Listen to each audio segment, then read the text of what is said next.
Hey everyone, and welcome back to the show.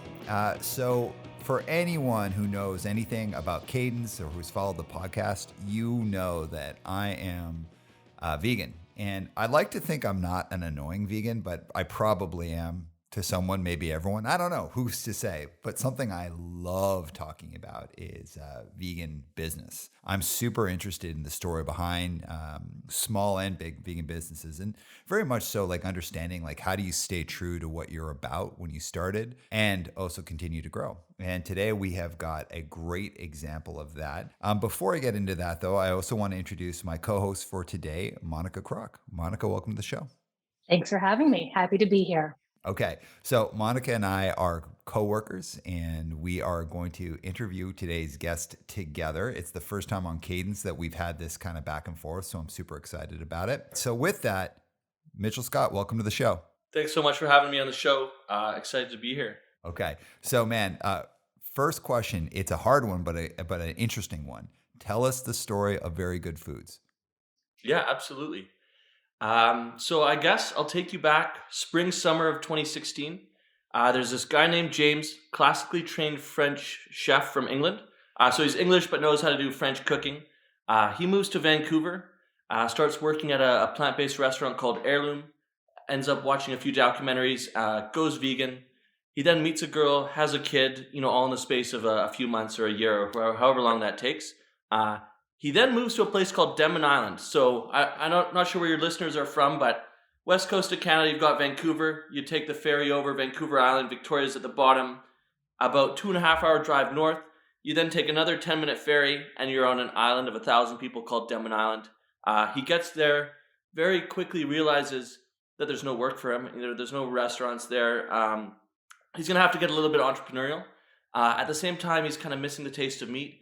And he's going into the grocery store and he's finding that the products on the shelves are just not great. I mean, they're full of ingredients he can't pronounce. They don't taste great. Texture isn't that good either. And basically, he wants something that he can feed his growing young family and feel good about. So he goes into the kitchen, comes out about a month later with two products, English breakfast sausage and a classic veggie burger. So these are like a handmade, it's called seitan. So it's a technique for making plant-based meats. He's using a lot of veggies, beans, herbs, and spices, and then wheat gluten to bind it all together. He takes these to the local farmer's market, sells out in about half an hour, and he's like, "Wow, they like this stuff." So that summer of 2016, him and his wife would spend every week during the week just making these products in their little kitchen and selling out every weekend at the farmer's market. That's where I kind of come into the picture. So it was actually at a family barbecue. It turns out that James's wife's brother married my sister. So me and James are step-brothers-in-law once removed or something like that. I'd grown up vegetarian. I had a lot of not-so-great veggie burgers over the years.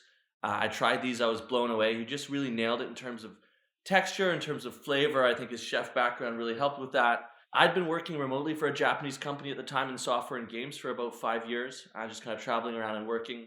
Was ready for a change. Had always wanted to kind of start something. Had never had what I thought was a good idea or a product. We just kind of got to talking and decided to team up and see where we could take this. Our first event was a little pop-up in Victoria, so 2.5 hours north.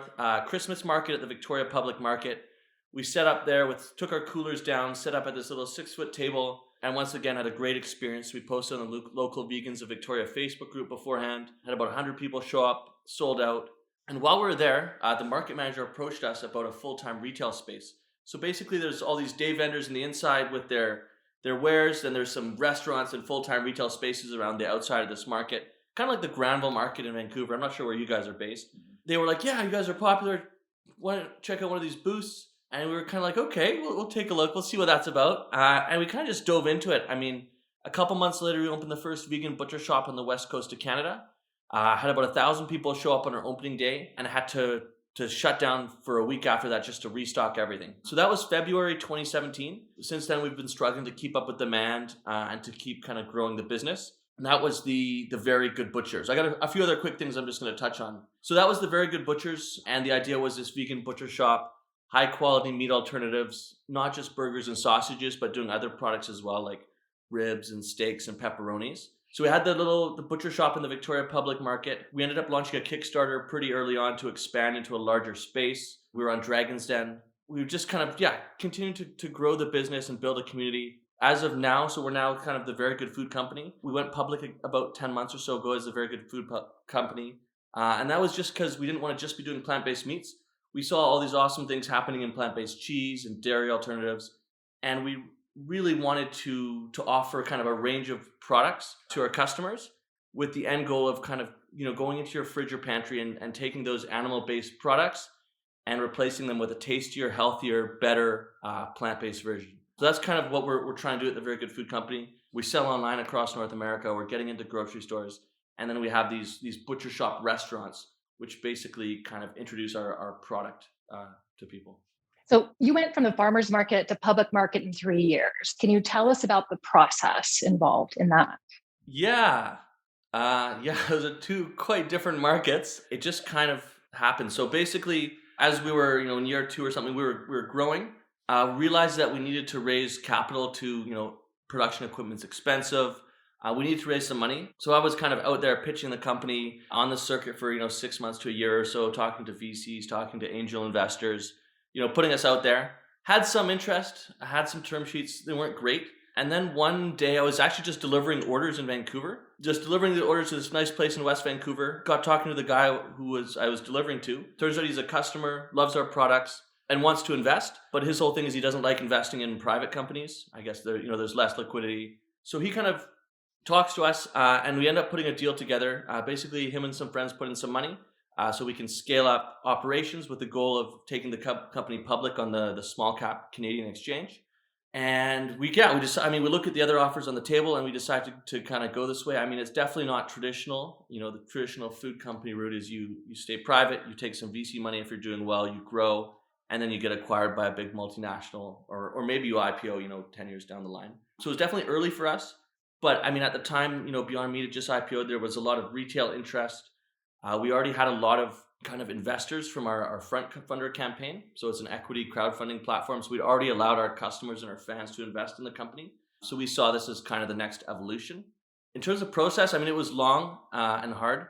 I mean, we did, because we did it in 3 years. So the audit, went back to our first year in business, which was still kind of shoebox accounting at that point. So I'm digging through all these receipts, trying to piece everything together. There's a lot of legal work involved as well. You're basically paying lawyers to make a 120 plus page document for you. And then we were all ready to IPO in, February-ish, February, March, and then COVID hit. So, the markets tanked. It kind of put the plans off by a few months. But then we ended up, getting everything together. We IPO'd and it's been, it went really well. Market responded really positively to it. And we've been able to kind of raise additional capital, scale the business, and keep growing. Awesome, man. All right. So bouncing off Monica's question, like that's a fast time to move from just like essentially you're doing something in your kitchen to really like being out in the market. As I'm listening to you talk and I'm listening to your story, so much of it is just like authentic. You sound like people who care about what you do. But how are you going to keep it that way? That is fast growth. And it seems like it'd be pretty easy to go from being an extension of who you are to becoming something very different very quickly if you didn't have your hands on the reins. I mean, yes, we're a publicly traded company now. Myself and my co-founder are still the largest shareholders by a long shot. We're still very much in the driver's seat. We're really careful with who we hire in terms of screening for culture and for fit, and really trying to make a core part of the company being our mission, which is to get more people to eat more plants and really rethink the way they interact with food. Like I would love to be in a place in 10, 20 years from now where animal-based proteins and food is the alternative. Plant-based is kind of the norm. That's where we're driving towards. That growth is great, but it also means that we're making all these new people, like we're introducing them to plant-based foods, and we're selling online and in our butcher shop, so we get that direct connection with our consumer. Whereas I think you lose a little something if you're just in retail and grocery stores and you don't have that direct connection. So I think we're doing as much as we can to stay close to our customer and create products for them that change their lives or change their perceptions about plant-based eating. So Mitchell, what did your personal path to veganism look like? So I grew up vegetarian, and so I was vegetarian for a long, long time, 20 something years. Then I ate meat for like sporadically for a couple years. And then when I started getting involved with James, the Very Good Butchers, then I just went full vegan. I think when I was growing up vegetarian, it was just the normal thing to do in my family. I don't think my parents taught us too much about the why. Like they certainly didn't show us, factory farming videos or talk to us too much about all the reasons. It was just kind of normal. This is what we did. We didn't eat meat. And so then when I started, getting involved with James, I learned a bit more like about the dairy industry specifically. And then at the same time, I felt like I'd been out there. I'd kind of tried meat a handful of times. I wasn't missing anything. I had these alternatives which were really, really great, and I just didn't feel the need or the desire. So I just went kind of full vegan, kind of then and there. In terms of like, it's easier now than it used to be for sure. I mean, growing up, it was we cooked and ate at home all the time because there was nothing at restaurants, or there was like one of those burgers they put in the toaster, but now like every restaurant has at least one or two half decent vegan options. Like the quality of the products in grocery stores, like better even in a lot of cases. Like my wife doesn't really eat or like normal cheese, but she loves plant-based cheese. She's not vegan or anything, but she just prefers plant-based cheese if she's going to eat it. So yeah, I think a lot of things have changed, and it's easier than ever to be plant-based. So Monica and I, we do like a lot of charcuterie boards. We mess hard on that. And, like we talk a lot about like how insane it is, the options that people have now. And certainly from when Monica first became vegan, it was like, it's just a game changer. Like the world is different. I want to go back to something around hiring people. And, I like the care that you're talking about of like, hey, we want to keep this company real to us. And something for me with Cadence, I started Cadence just like a dude by himself, and we've grown quite a bit in the past few years. And hiring people is always a real thought process for me. Who comes in, like how do they build the team? I don't expect everyone to be the same as me, but so for example, everyone who's in the company isn't vegan. Everyone who's in the company isn't a therapist. Everyone in the company isn't straight edge, like any of that kind of stuff. We're a group of different people. But I need to feel like there's some kind of like ethical through line that I can connect to people. So with that, something I'm real interested in, like what other companies from the vegan world have you hired from? So for example, like have you hired anyone from any other like big vegan companies that are out there doing it? I mean, the nice thing about Vancouver, which is, so, we started in Victoria. Our current production facility is kind of an old bakery there, 4,000 square feet. We've just taken over the old Day of Foods facility in Vancouver. So 45,000 square feet. Real kind of step up in terms of kind of professional manufacturing. But there's a lot of kind of good plant-based companies that have come out of Vancouver, big plant-based companies. Like Day of Foods, Gardein, Vega. And we've managed to get some, like we're not going out there and poaching, but I think we've managed to attract some great talent from some of those companies. I don't know, they're for various reasons, but these are kind of big companies. They've been bought out once or twice. They're owned by big corporations now. So I think we get the kind of people that, one, are passionate about plant-based food, whether or not they're fully vegan.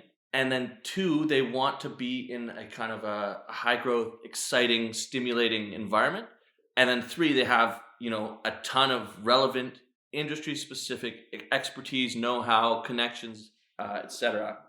So we've been really, I think, lucky in that regard. But that we've also drawn from traditional, like some people used to work at like a meat packing facility or like we've pulled in a really diverse group of people. And it seems to be working. I think, I'm really proud of what we're building. What market challenges are unique to operating a vegan organization? Good question. When we started, I think we really lucked out in terms of timing. I think if we'd started a few years earlier, there just wouldn't have been the market or the enough demand for our products to have a real good go at it.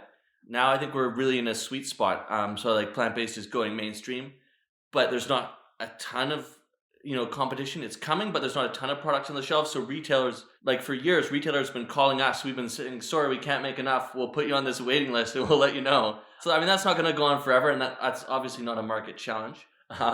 That's a positive. A big thing is just communicating to your customers or potential customers. What are these products? Do they behave differently? People are always like, how do I cook this thing? Well, it's a sausage, just, throw it in the barbecue or throw it in the pan. There's that educational piece because it's not meat. It's kind of like meat. People have a lot of questions. So education is huge. And then I think convincing, this is plant-based food in general, but convincing people, and especially in some areas, to have that first bite of plant-based food because they've probably got that PTSD or whatever, or that trauma from having a bad veggie burger over the past 20 years. So you got to convince them to try it again. And once they have that, whether it's one of our products, whether it's a Beyond Burger, an Impossible Burger, all of a sudden they're like, wow, plant-based food has changed. It's a lot better now. And now they're going to be open to trying more. So that's something we're always trying to do. Just get out there with sampling, go to different events. We've got a food truck. Just get people tasting this stuff and having that positive experience. And then all of a sudden it can kind of shift their whole perception. Then all of a sudden they're not necessarily going vegan overnight, but they're open to it. They're not having meat with every meal anymore. And it's those kind of steps which I think start people down their own journeys. So one of the things that I've noticed in not just necessarily in veganism, but in any kind of like anything that's a little bit rooted in subculture is that people love it when you're small and you're intimate and they find you, but can have a bad reaction when you start getting big. So you see that in bands, you see it in artists, you see it in like, food in companies. What's the growth been like for you as you're growing and getting bigger? Have you gotten any pushback from the community, or has it been all support? So we're still small, relatively speaking. Yes, we're a public company now. We're bigger. We took a less traditional path, and we didn't really sell out, right? Field Roast got a ton of flack for selling to Maple Leaf Foods, right? Because they sold to a big meat company, right? So we didn't do that. So I think that helped. What we're trying to do is still be a small company, but with big ambitions and take this kind of approach global, I guess. I mean, we've had our fair share of, detractors over the year. It's more been from the other side, though. It's been kind of meat eaters saying, you can't call yourselves butchers. Like, there's no butchery as an art, or hunters. Like, we had a lot of that at the beginning, and it was great for business, though, because then the staunch vegans came in and said, yes, they can. Language evolves, and there was a back and forth, and then the news came and covered it. So that was great. In terms, I think the vegan community's been pretty supportive of us and what we're doing, which has been really great. And we're just trying to be authentic with the products we produce and the way we put ourselves out there. All right. In 2021, you're set to expand into both Vancouver and California. Can you tell us a bit about what the expansion looks like from the inside? So I mentioned before, 4,000 square foot old bakery in Victoria. That's where we're currently making most of our meats, and where it's jammed at the seams. Like, we're very production limited. And so we got this facility in Vancouver, the old Day of Foods facility. So 45,000 square feet, took possession mid-January, and we're producing food there now, just in the process of scaling it up. And what we're doing is we just have more space there. We have more power. We can bring in bigger equipment, and we can produce kind of at scale. So, I mean, with our Victoria facility, it's enough to fill our online orders, a few thousand orders a week, our Victoria butcher shop, and then, 300 or so grocery stores and restaurants, mainly in BC, Alberta. This Vancouver facility is going to allow us to kind of increase that by 30x once we fully scale it up. So we can really expand into grocery stores across Canada, get into the US as well. Product is still being made in a very similar way. Do you want me to quickly go over how we make our products? Would that be a good inside look? Absolutely. Sure. I'll tell you how it's done in Victoria. So basically, beans come in, veggies come in, beans go get boiled, veggies get put in this big frying pan, a tilt skillet. We add the herbs and spices, we throw the beans in, we grind it all up into kind of a mix, a soup, gets cooled down, the mix goes in a big mixer. We add the wheat gluten, it turns into a dough. That dough then gets formed, so it either goes through this kind of burger press, or it goes into our sausage stuffer. From there it gets steamed, and then once it's steamed, it kind of holds its shape and has that meaty texture. It'll then get cooled down and packaged. We're taking the same set of steps, but we just have bigger steamers, bigger mixers, bigger frying pans. Still use the same great ingredients, still use the same kind of process, which is just cooking, but make 30 times as much product. So we're really excited about that. For California, we actually had signed the lease for the facility in California before we found this Vancouver one. Vancouver kind of popped up. It was free. It was not free, but it was available. And it was kind of built out for food already, so we could get in there quicker. The California's facility should be up and running by the end of the year. Similar idea, larger scale production. We'll be sourcing some of our produce from there, our organic produce from that region. We also have a logistics partner there. So basically right now we send pallets from Victoria down to California. They pack them up and send out all of our e-commerce orders from there. So the idea is we'll be making it right there and distributing it there and kind of reducing the amount of back and forth shipping that we're doing for kind of one of our largest markets. Nice, man. That's super cool. All right, I got a tough question for you. And it's not necessarily about very good foods. It's about vegan business in general. Vegan Magic Bacon Grease, the guy who started that, Chris. I interviewed him a few years ago, and we were talking about how the market has really changed for vegan food and whether or not that was a good thing. And, whether or not it was great that all this stuff was available and that veganism had become this kind of like trendy diet, is this idea of like all these things that we wanted to have happen when we were kids and we were young vegans. It's like, oh, wouldn't it be great if everyone cared about this stuff? How it's all come to pass. But of course, the scary part of that is like big business gets involved. He said something that really blew my mind at the time. He was like, listen, as soon as big companies like Burger King or McDonald's or whoever start getting involved, you realize something. They don't care about the meat eaters. They care about all of the business. All they want is an oligarchy. And it's not that having meat products is going to cause them from selling burgers. It's that they're just going to take over the vegan market as well. So it's actually just about creating an oligarchy, and that the people who still run this are people who all eat meat. When he said that, I thought about it a lot afterwards, and I thought, can it be ethical? Is it ethical for someone who eats meat to own a vegan business? So that's my question to you. Is it ethical for someone who is a meat eater, who has no intention of becoming vegan, to own a vegan-based business, whether it's a restaurant or a huge company? I'm sure there's lots of examples of that. It is, but I mean, they're already eating meat, which could be argued to not be ethical as well. So it's not like they care. I mean, one of the reasons I went vegan was I was getting involved with this business. I thought it would just be like the hugest kind of like disconnect. If I'm selling and promoting this vegan stuff, but I'm on the side, I'm eating meat, it just didn't make sense to me. I mean, I think there's also a lot of big companies coming into the space, and yeah, they don't really care about the plant-based market at all. They care about, the potential revenue from it. But I think these, like, more and more consumers are going to start seeing through that kind of crap. Like, yes, Nestle's got a plant-based burger as well, but a lot of people, especially younger people, don't want to buy from the Nestle's of the world or the Tyson Foods or all these big companies, which is great. And I think there's room for a lot of other brands to take up that space. And I think people want to buy from smaller companies that they know that have good products. And I think that's the way things seem to be going, at least on some kind of macro levels. Yes, there'll always be the people who go to the Burger King and McDonald's and eat from there regularly. And I think in that case, maybe it's not a bad thing if someone's going in, they normally eat a beef burger, they look up, oh, what's this Impossible Whopper? I'm going to try this instead. And they have that good first experience, and that's one less burger of a cow eaten. I agree. I don't like companies that either kind of label themselves as plant-based when they're not, or pivot into there, but it's very clear that they're just doing it to kind of cash in. You answered my question. I was going to ask what your thoughts were on the trend of vegan fast food. So your theory is it drives people toward veganism, but not necessarily agreeing with the man. Well, yeah, fast food at major chains having a plant-based option. And I guess the idea or the argument is, yeah, show them that the demand is there, and then they'll provide it. Obviously, I think I'd prefer people eat a burger at your local restaurant, ideally vegan restaurant, fully vegan restaurant. And there are fully vegan fast food chains cropping up and stuff. And people's tastes are shifting and changing. I mean, I'm sure they're using it as a tool to get customers who would never go there to go there to try the vegan option, which isn't great. But if it works the other way around, like when the A&W were launched in Canada, I went in there to get one, and like 5 or 6 other people there were ordering them as well. And some of them were talking like they normally get the Buddy Burger or whatever it is, but they saw this thing and they're gonna give it a try. So I think that's positive, or can be positive. Well, it can be positive. I'll tell you, when A&W launched, like, shout out to my friend John Pigeon who works there, and he gave me the heads up this was coming down the pipe.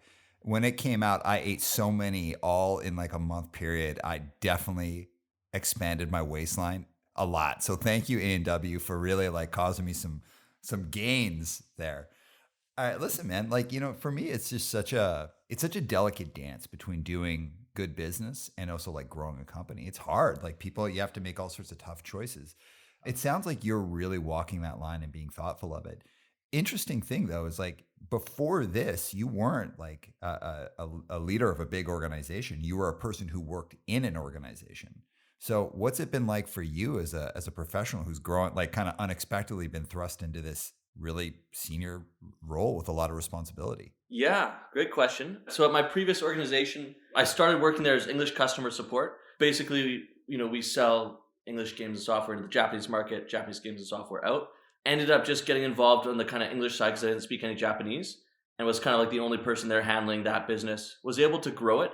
So by the end of my time there, I had about, I think, 10 to 15 people a team that I built and was managing, and we were doing various things and translations and marketing. So I had some experience managing people and building a team. But I realized very quickly when I got involved with the Very Good Butchers, and it was me and James, and his thing is he's creative genius. He doesn't call himself that, but anything to do with the food is kind of his domain, taste, profile, production, etc.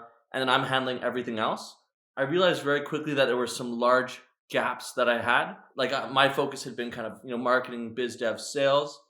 And so I got to learn all about finance and accounting and HR. And it was a slow process, over the years. I think I picked it up and we had our struggles. And then I think luckily, so with this IPO, we were able to just start putting together a really strong team that kind of filled out a lot of that gaps. I'm the CEO, but, James is in charge of research and development. We've got a great CFO. We have a president as well who came over from Dea Foods, who's very strong operationally. She's witnessed, Dea Foods be the fastest plant-based company and go through this incredible growth. So she knows what support systems we need to have put in place, and she's very people-centric. So we've been lucky to build a team, but it has been pretty nuts. Like I was thinking at the beginning of last year of 2020, we had about 30 employees. At the end of the year, we had like just over 100. I think now we're at 150 or something like that. In the first 3 years, we went from 1 to 30. So it was, I think, more manageable. But when you go through that growth, you have to just kind of trust your team to be able to do it.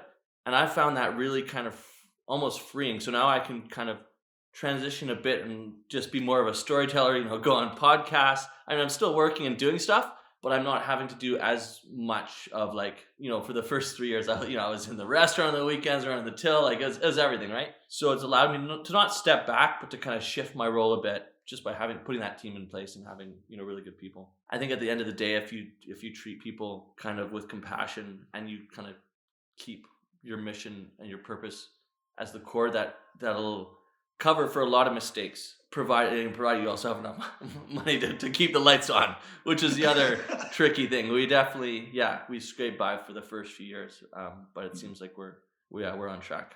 So going back to vegan food in restaurants, how far do you think we are from being able to order a vegan steak at the keg? Great question.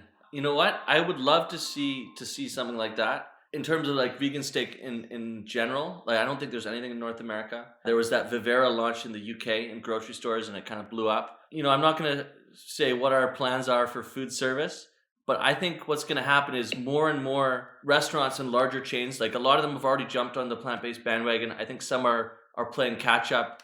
They're a little bit behind. So you know what? I think it's going to happen one day as they take this kind of big step for them and then realize that this makes sense. If they do it the right way, right? Then I think it's going to just become more and more normal for them to have these kind of unique plant-based options that kind of match what they're doing. Hell yeah. What I'd find even more compelling, going off what Monica just said, is get out of here, keg. Let's get a vegan steakhouse, and I'd be all in. The opulence of it would also just take me over the top.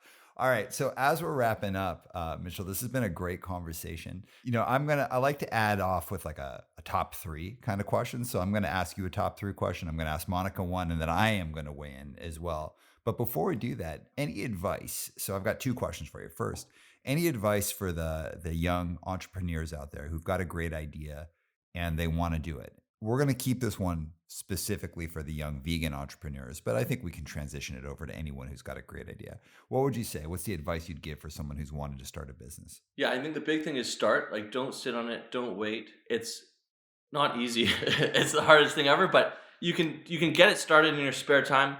And then in those early years, just put yourself out there as much as possible. We were at farmers markets, we were getting people tasting, getting feedback, building that community. It's really crucial I think to be connecting directly with the people consuming your products. So don't just make something and get it into a grocery store and then try and sell it that way. Put yourself out there, go to events. Obviously not during COVID, but and then the other thing is you want to make sure you have that product market fit and have something that resonates, and keep tweaking that and changing it until you find something that really provokes a strong reaction from people. If you have that really good product market fit, it makes everything so much easier. And you can do things on an accelerated timeline like we did for a 3-year timeline. And it's not just because we had, plant-based meat. It was this whole vegan butcher shop concept. It's unique. It gets people talking. Then we have the range of products. It tastes good. It's got good ingredients. We had blended all that stuff together. And I think if we just had, our burgers and we were just trying to put them in the grocery store, like we'd be years behind where we are now. Second question I got for you is, as we're closing off, any last words you got at all? Anything you want to put out to the listeners? I always say just eat more plants. If you haven't eaten plant-based recently, you'll find the options. And we talked about this earlier. They're incredible. They're getting better every day. You really don't need to be eating animal products anymore. And I just start trying stuff. You'll be so surprised at how good it is. I think even on the dairy, there's this Ripple plant-based milk. This chocolate milk is the best stuff I've ever had. I don't know if you've had it, but you find that in almost every category. It's just better. It's better for animals. It's better for the environment. It's better for you, most likely. So yeah, just give plants a try, I guess. Heck yeah. All right. So here, we're going to do a top 3, but if you can't think of anything on the spot, because I'm going to put all of us on the spot here. Late afternoon, vegan treat. It can be sweet or savory. What are your top 3? You're like, it's not lunch, it's not dinner. Maybe you're a little snacky. Maybe you want something sweet. What are your top 3 vegan treats that you would eat? We'll start with Mitchell, then we'll go Monica, and I'll end. Yeah, and I'm going to take this one because I think you guys might as well. I love the charcuterie boards as well. I'd take one of those on a picnic or something. Crackers and cheese as well. Just that's what I'm always snacking on. A little cracker, a little plant-based cheese, a little plant-based meat, make a little thing. So that's big. I'm pretty into if something's sweet, I'm going like a gelato, or not gelato, like a sorbet or something. Just cold and fruity. Number 3, afternoon snack. Can you come back to me? I got to think on this one. All right. Okay. It's got to be good though, man, if we're coming back. All right, Monica. Now I think I can answer this, but what do you got? What are 3 late afternoon vegan snacks? You can name brands or not name brands. It's up to you. I'm going to go with my top 3 healthy-ish weekday snacks. Number 1, I love popcorn. So popcorn with a little bit of nooch, a little bit of spirulina, a little bit of sea salt, easy, relatively healthy. Number 2, peanut butter. Peanut butter with anything. So usually peanut butter with apple. Number 3, cup of coffee, some vegan chocolate, like that Zimt chocolate, maybe some ice cream. That's number 4. But hey, there's so many options for snacks. Vegan foods, snacks are covered. You can even throw in some fruit and veg, go figure. Very well done. Okay, so both of you were relatively healthy, so I feel I got to hold down the unhealth because that is definitely my corner of the world. I will say, a lot of people talk about veganism, the health, how do you get protein, blah, blah, blah, all the stuff. First of all that's total crazy myth. But the other is that I'm a total junk food vegan and I love eating candy and ice cream and things like that. So number 1 snacky thing for me would be Uma Luma ice cream. I love the drunken cherry, which I will smash anytime. Second, I'd probably have a sandwich with Vio Life cheese on it. I can't get it. That cheese is just crushing it. I love it. And then last, I would maybe eat an entire bag of Squish vegan sour gummies. I would do that in a heartbeat and have no regrets. All right, so those are my top 3.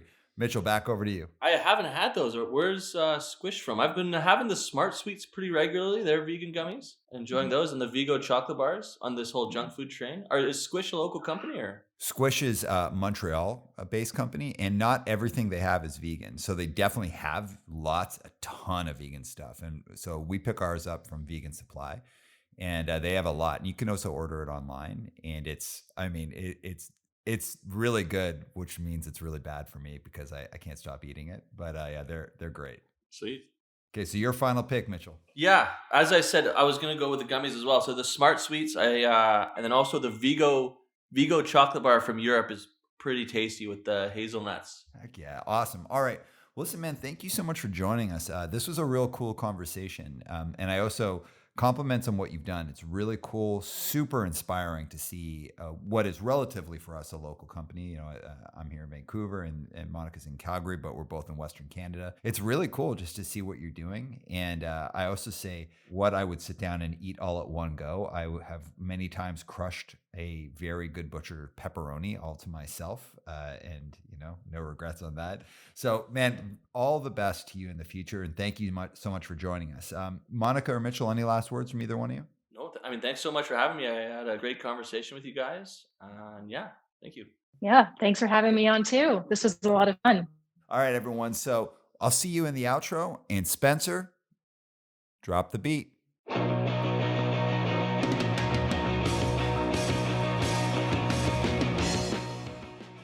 That was a great conversation. And Mitchell, thank you so much for joining, and Monica for co-hosting. So, I think a lot about this in terms of diet and the vegan diet. Like, I'm really into it. I think it's been game-changing for me, life-changing for me. I think it's a good thing to do. I'm not a health vegan. I never have. I try to eat well, but mostly I am a guy that eats kind of bad.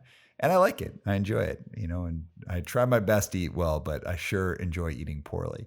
For me, veganism is all about the animals. And it's been a really cool journey from when I became vegan to now to watch how the industry has changed. So when I first became vegan, it was terrible. There was barely anything to eat. And now, like, I can go anywhere, I can get anything. It's really, really cool. And Mitchell is just one of those people who's inspirational in creating that big continued cultural change that we've got. So, man, thank you so much for that. Not only do I find it inspiring from a business perspective, also just watching someone who started small and scaled up and is doing it in a very cool way. So with that, I got to encourage everyone that change makers aren't some like mystical person up on a mountaintop who's inspired, by the lightning in the distance. It's just some person somewhere who's got an idea and the guts to do it. You're that person if you want to be. Take the leap, be the innovator, be the change maker, but nothing happens unless something happens. So make it happen. With that, I want to remind everyone that we are produced and edited by Spencer Priest, recorded by Patrick McKechnie, and our design is done by Tammy Levy. Thank you so much for joining. Again, I'm your host, Aram Arslanian, and this is One Step